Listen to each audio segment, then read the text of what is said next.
Stuart, how's it looking? We've got a couple of niggles from Saturday. So Dean Cornelius has a bit of a problem with his calf, and Sean Goss has it's a foot injury he's got. So I don't think it's anything dramatic with either, but we've not had them on the pitch this week, so that's the couple that we take into account. With a number of guys again playing the reserve game and got decent minutes in on Tuesday against a strong Kilmarnock side, so that was beneficial to us for guys returning from longer term injury. And then probably the last one on it's Ross Tierney is sort of moving closer to getting back on the pitch as well. He's been out with a groin complaint, so there's a couple that have went one way and there's a couple that have obviously had minutes and getting closer to full fitness. Obviously had an issue with the penalty award last weekend. Is it something you took up at all on Monday? Yeah, but listen, I've obviously seen both incidents back. I think I said my piece after the game, and I kind of stand by it, and I'll reiterate the fact that I felt that both incidents were almost a carbon copy. I didn't see any difference in them. One results in a penalty, and the other one results in a booking for the attacker, and I find it difficult.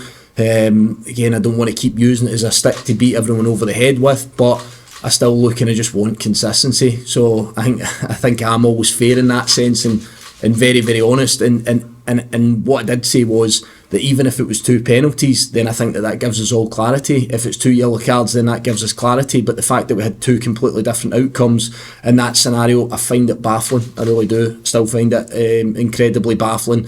But you know, that game's gone. I looked at the offside decision back again. I've seen pictures where Kevin Van Veen's goal that was chalked off for offside. Now it looks very, very similar to the one that we had going against us with Fashion Sakala against Rangers a few weeks back, where the lines in the pictures that I've seen look as if they're touching. Now I wasn't sitting in VAR HQ, I wasn't sitting there when the lines were drawn and stuff like that, so I need to be kind of cautious in what I'm saying in that front. But from the pictures that I've seen with the red and the blue line on it, the lines look to be touching again. I was led to believe that advantage should go to the attacker, and it didn't for us on this occasion. It went against us against Rangers, and it went against us in the Dundee United game. So what I also didn't want it to be either, I said this to the staff and the players, it could never become about refereeing decisions, because I also thought, yeah, that is a massive impact and it has a massive bearing on what the outcome of the game was, but I also felt that we were in a position where we were ahead in the game and we had chances and we had a number of opportunities on target, and I felt that we probably could have and should have kept our noses in front in the game. But there's 2 aspects to it, what you do, but also sometimes how the impact can change the context of the game, as it probably did in that occasion. Slightly different, obviously that was on the ground. You've seen the situation with Aberdeen and the PFA coming out yesterday saying you're not happy with the system. Is there a general feeling, do you think, at the moment that clubs are just not happy with the way the system is operating? Yeah, I think that's evident. I really do think that it's evident. I remember a week where, and it depends who you ask. Again, this is where I need to be cautious in what I'm saying. I'm a lover of football, like most of us are in this room, and I just want to see consistency. I think we've seen some weeks where it's been a major challenge. VAR has been a big challenge. I think, in my opinion, and only my opinion, there was one week in particular where I felt that there was probably 6 or 7 incorrect calls over the course of the weekend. Now, other people, officials, will argue that I'm wrong and my observation of that, and I take that, I understand that, but just from what I would like to see, because I was somebody that was working in the media, as you guys know, at the start of the season, and I'd always been an advocate. I think towards the end of my time at Ross County, I felt as if we just couldn't catch a break at all. I felt that there was some horrendous decisions that went against us, and I don't think that any official was trying to make that happen, but what I felt was that people lose their job. Ultimately you do, not just managers, but if clubs are relegated, then members of staff lose their job. There's redundancies and all of that sort of stuff, and I think we all felt that by bringing in VAR we were going to try and mitigate some of those decisions where human error can come into play, and the fact that you get 2, 3, 4, 5 more looks at an instant, we're hoping that we get really close to that. I know we keep talking about objective, subjective, but I mean, there's been so many instances where I think the general football fan and the person that has a keen eye for the game will tell you that the outcome was wrong. You know, we can argue about rules, we can argue about interpretations of rules, but I would just like to see, listen, I always felt that common sense aspect was the best way to go in officiating.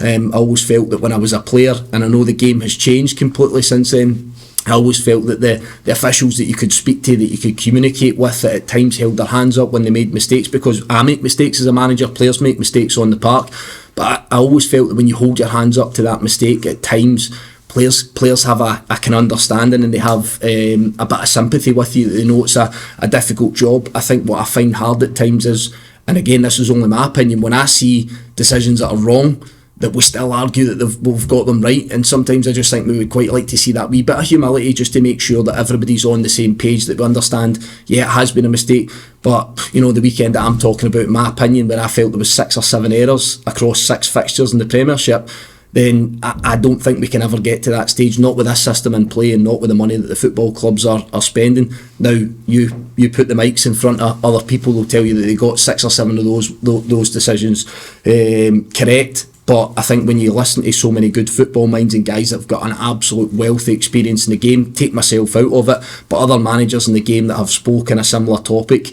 then I think you'll probably get a feel that we've all got similar feelings of it. Some will feel they've been hard done to. I think over the piece, there's been some poor calls for all the clubs. I don't think any one club's been hammered any more than any others.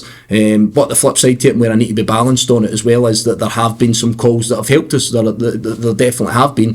I would just like to try and see if we could tighten that up and come out on the weekend. And most days there's a general feel that the decisions have been on point. Just finally on this, what would you make of this rule that if you appeal for a red card, you think it's got no chance of they think it's got no chance of winning, then you can get an extra game ban? I think it's really harsh. And again, I've been a person that's been in the position as a player and as a manager. I've incurred several bans through my playing career and managerial career.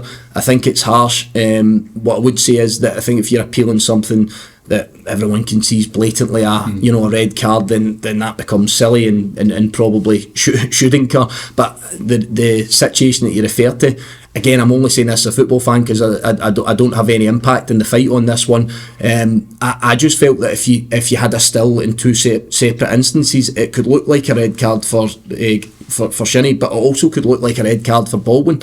And that's the one sometimes where, what do we go from in that situation? We either go for a throw-in, no foul, no yellow card, to the extreme of it's a red card and the player goes off the park.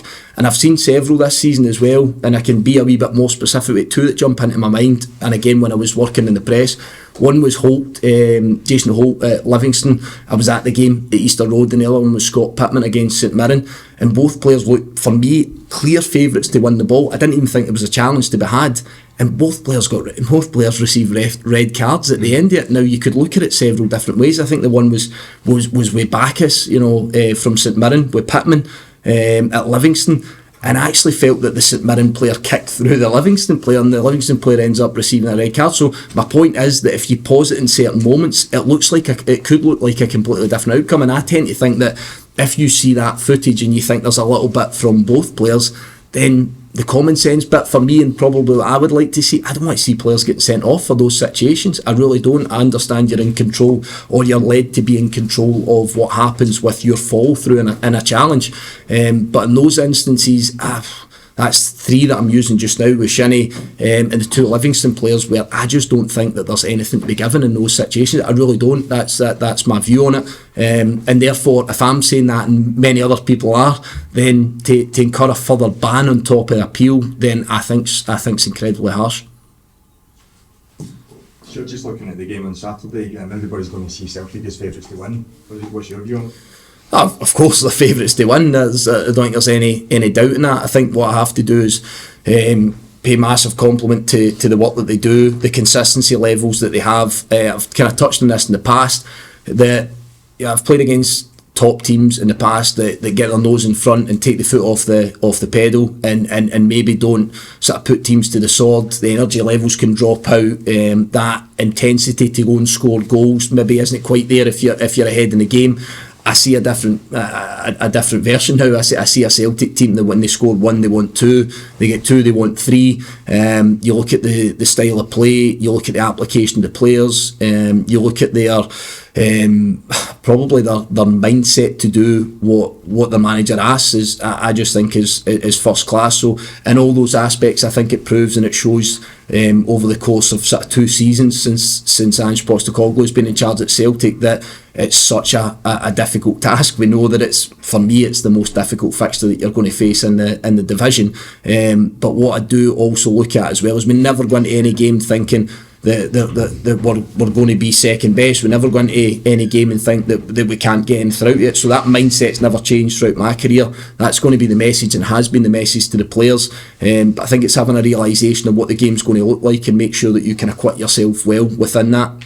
And I just also look at it as well as a learning curve. I always think these things when you come up against top players and top managers that you have to make sure that you take something out of the game so that the next time you face them or the next time you face those types of challenges then you're a better version of yourself. I think if you expose yourself to playing at a poor standard all the time then you almost become a product to your environment, whereas I love and I relish that challenge where you play against players that are internationals that are worth millions of pounds that are touted for moves down south to big clubs. Then I think that can only help us all evolve and improve. Since you've come in, you've played Rangers here, scored a couple of goals, but you talk about that learning curve. Do you feel that you are better placed now to challenge on the old firm now that you've had your feet in the door a bit longer? Again, I think there are so many factors. I think do I think we're a better version of what we were since I walked through the door 8-9 weeks ago? Yeah, absolutely I do, because the players, we've had time to work with the players.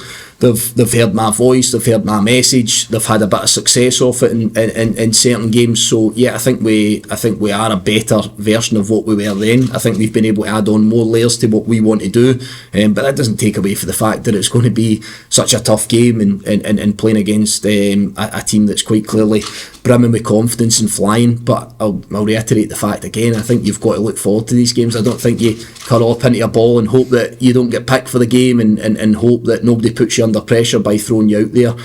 I certainly for one relish the challenge, but again I look at a group of players that will sit exactly the same and want to play in the game. Sorry Gav, looking at Celtic themselves, we're speaking to, I think it was Kyle Vassell after the Celtic Killie game last week, and he said that Celtic were the best team, this Celtic team, the best team he's ever played against. Thought they were top Premier League level. Is that what you think? Do you think this is one of the best sides that the Scottish Premiership has seen for several years?